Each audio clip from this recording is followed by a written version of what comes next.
Breaking news మంచినీటి కోసం school కు తాళాలు వేసిన ఘటన మంచిర్యాల జిల్లా ఎర్రగుంటపల్లి గ్రామంలో చోటు చేసుకుంది. ఈ ఘటన గ్రామంలో ఉద్రిక్తతకు దారితీసింది.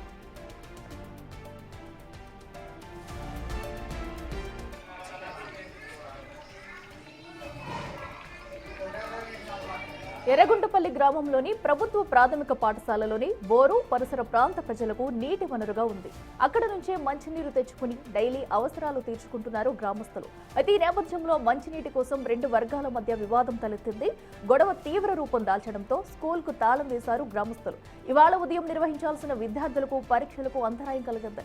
దాంతో విద్యార్థులు ఆందోళనకు గురయ్యారు. సమయానికి అక్కడకు చేరుకున్న ఉన్నతాధికారులు సిఆర్టీల సాయంతో స్కూలు ప్రధాన గేటుకు వేసిన తాళాన్ని తొలగించి పరీక్షలకు నిర్వహించారు.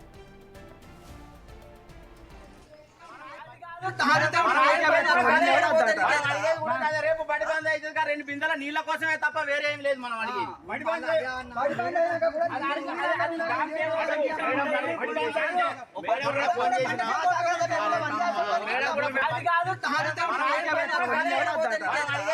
రేపు బడి బంద్ అయితే రెండు బిందెల నీళ్ళ కోసమే తప్ప వేరే ఏం లేదు. మనం అడిగి